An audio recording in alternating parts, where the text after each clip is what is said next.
Hello, I'm Edward. In this video, we'll dive into the thrilling world of real-life Caribbean pirates, separating the facts from the legends. We'll explore the notorious figures of the golden age of piracy and the tactics they used to rule the high seas. Get ready for an exciting journey into the swashbuckling past of the Caribbean. Welcome to our channel, Hushed Histories, revealing the secrets of bygone eras. Fact 1. The Golden Age of Piracy. The Golden Age of Piracy, 1690 to 1730, was a tumultuous period in the Caribbean, marked by rampant lawlessness and the rise of infamous pirates. This era was characterized by an increase in maritime trade and the use of the Caribbean as a battleground for European powers. Factors that contributed to the rise of piracy during this time include the end of the War of Spanish Succession, which left many privateers without employment, and the abundance of valuable goods being transported through the Caribbean. Weak naval presence and corrupt colonial governments further enabled piracy to thrive. Pirates like Blackbeard, Anne Bonny, and William Kidd became legendary figures, capturing the imagination of the public and terrorizing the high seas.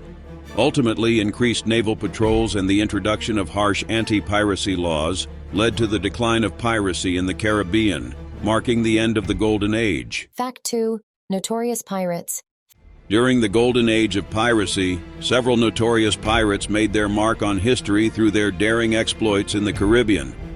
Among the most infamous were Edward Teach, better known as Blackbeard, a fearsome pirate who terrorized the high seas with his imposing appearance and ruthless tactics. John Calico Jack Rackham was another well-known pirate who operated in the region, famous for his distinctive flag featuring a skull and crossed swords. Anne Bonny, one of the few female pirates, made a name for herself as a fierce and cunning pirate, often working alongside Calico Jack. These legendary pirates captivated the world with their bold actions and larger-than-life personalities.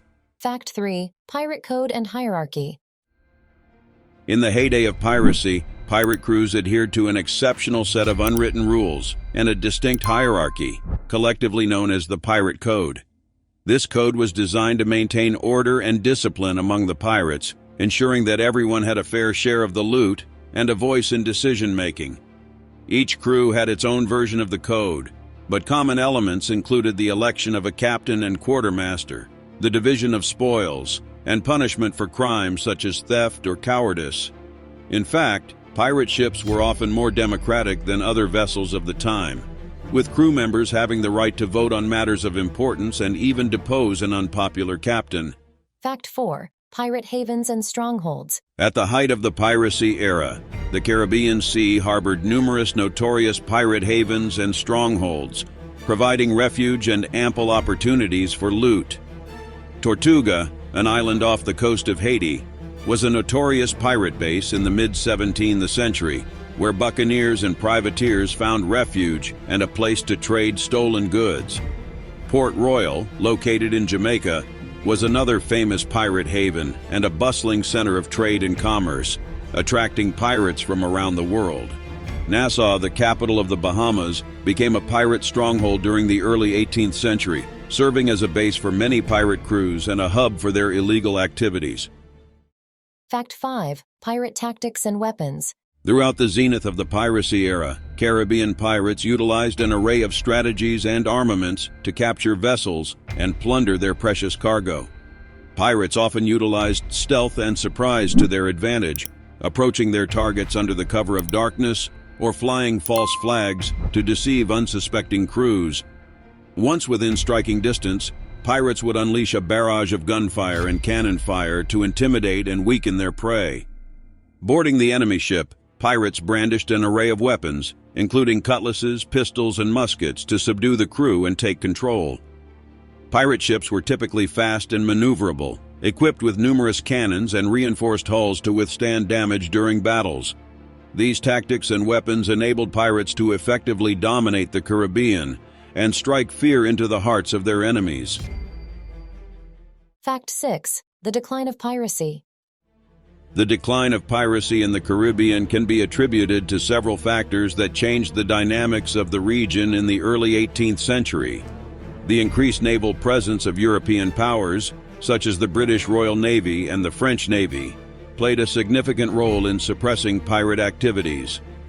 The establishment of peace treaties and alliances between rival nations also contributed to a more stable political climate, making piracy less attractive and profitable.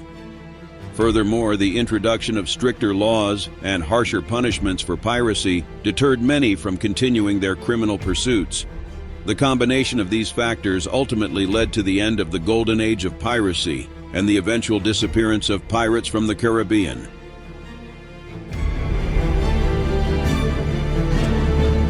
In this video, we delved into the captivating world of real-life Caribbean pirates, exploring the golden age of piracy, infamous pirates, and the unique aspects of their way of life. From their unwritten code to their strategic tactics, these notorious figures have left a lasting impression on history. As we've seen, their eventual decline was the result of shifting political climates and increased naval presence, bringing an end to their infamous reign. We hope you've enjoyed the video and encourage you to share your thoughts, additional facts, or any fascinating stories about the topic in the comments below. Thank you for joining us on this captivating voyage into the world of hushed histories.